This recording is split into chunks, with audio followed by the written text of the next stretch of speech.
उसी बैठक में ही ये बात मुख्यमंत्री जी के तरफ से कही गई थी कि आंकड़े भले प्रकाशित हो गए हैं, लेकिन अगर इसमें किन्हीं को कोई डिस्क्रिपेंसी या विसंगति दिखती है तो आप बता दीजिए, सरकार उसका संज्ञान देखेगी। लेकिन आश्चर्य और दुख की बात यह है कि आधिकारिक रूप से मुख्यमंत्री जी के द्वारा निवेदन करने के बावजूद ये लोग कोई प्रमाण के साथ कोई चीज तो दे नहीं रहे हैं, लेकिन आप लोगों के माध्यम से इस प्रदेश की जनता को गुमराह करने का काम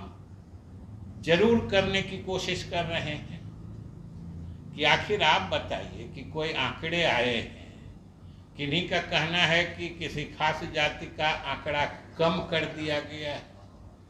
कोई कहता है फर्जीवाड़ा है,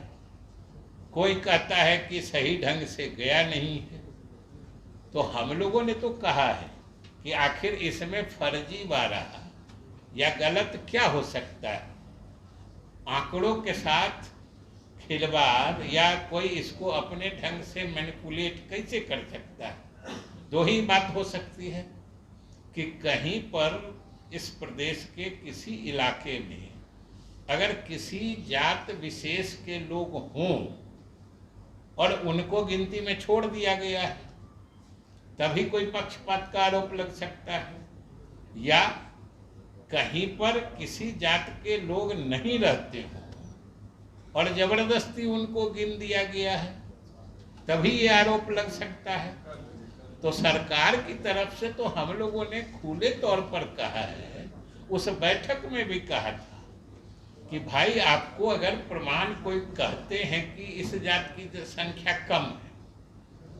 बोलने से तो नहीं होता है, आप बता दीजिए कि उस जाति विशेष के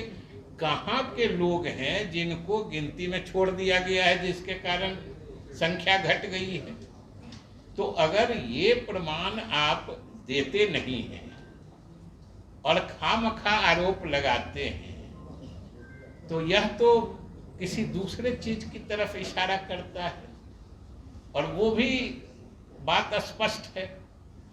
कि राजनीतिक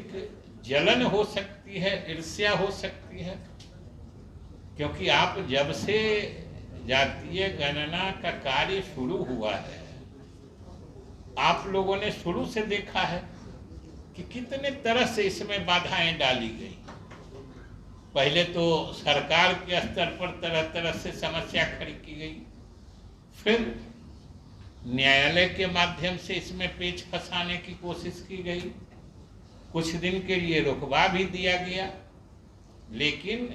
ये तो हम लोगों के गठबंधन सरकार का संकल्प था और मुख्यमंत्री नीतीश कुमार जी का दृढ़ निश्चय था, जिसके कारण ये गणना अपने आखिरी मुकाम तक पहुंच गई और सबके सामने है। और हम नहीं समझते हैं किसी जात के द्वारा कोई वैसी आपत्ति भी दर्ज कराई गई है, सिवा मीडिया के माध्यम से अपने को दिखाने के लिए कोई कुछ बात बोलते हैं। तो ये तो सीधी बात है कि जाति गणना पूरे देश में आज तक कहीं नहीं हुआ था पिछले 90 वर्ष।